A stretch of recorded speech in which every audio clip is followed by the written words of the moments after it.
Well, in the United States, we have had a rapid growth in births out of wedlock. And particularly in low-income minority communities, we've found ways to nurture children without the presence of their fathers. And my sense of it was that that is not necessarily the desire of low-income people, and we could try to do some things to draw the father back into the picture. President Clinton in 1992 argued that we needed to establish paternity for all children who were born out of wedlock. States were required to establish paternity for 90% of children born out of wedlock. This large government agency that is responsible for child support enforcement is the window of opportunity for this initiative. We convinced the Office of Child Support that you couldn't do your job, namely establish paternity for these children and collect child support, unless you had an agency in the community that was willing to help you. But we also convinced the community agencies that they could no longer effectively do their job without getting connected to the Office of Child Support Enforcement. We want you to encourage low-income couples to establish paternity for their children.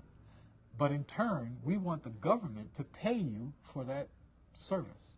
But we also want the government agency to help you help the family manage the financial obligation that they assume when they establish paternity, and to manage the relational obligation that they assume when they establish paternity.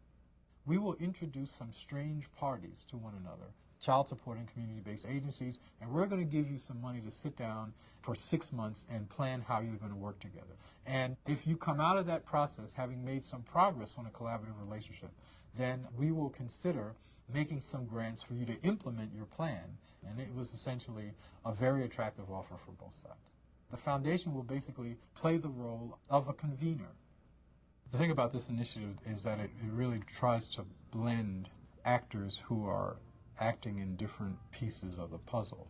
2/3 of what we do is research, but another piece of it is sort of moving public policy and moving programs and people. They really take causing a set of ideas to influence a wider community of people and motivating people to do something. And so I think what the initiative did was it created a framework for thinking about a problem in a different way. But then you had to motivate people.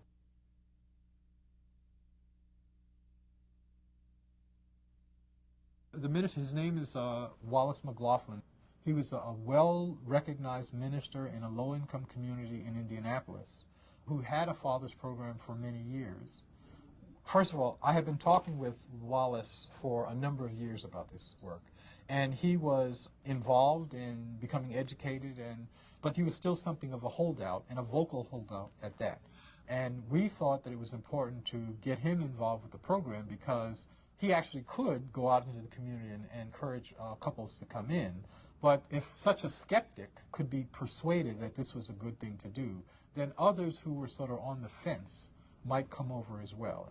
I had a meeting in Indianapolis, and I was actually praying one day. And it came to me in prayer that I should go reach out to Wallace. I knew exactly where he was, but I didn't know what kind of day he had. But I picked up the telephone in the morning and made an appointment to see him, and he was very happy to hear from me. And in addition to sort of agreeing to sit down and have lunch, he also invited me to go to church with him. And I said, well, great, I'd love to do that. And so it ended up being a rather hectic time because I was there for a meeting, but this was an important part of what I had to do. So I actually spent every free moment I had during the next 3 days forming a personal relationship with Wallace. You know, we had been in conferences, we had been in the same arena a whole lot, but I had not spent any one-on-one time with him. But over those 3 days, we got to know one another a little bit better. We also began to see that we really didn't differ a great deal in terms of what we wanted to accomplish. We wanted to see families stronger. We wanted to see fathers involved with their children. We wanted to see consistent funding to these programs. And he was able to move from being a skeptic to being a qualified supporter.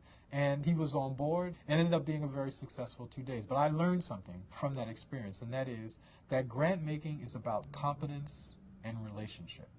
You need to work with people who are competent to pull off whatever the assignment is, but you also have to develop relationships with people so that you can understand what it is that that person needs and that person can understand what it is that you need, and it's out of that competence and relationship that things get done. It's been the sort of signature lesson in my own 5 years or so at the foundation.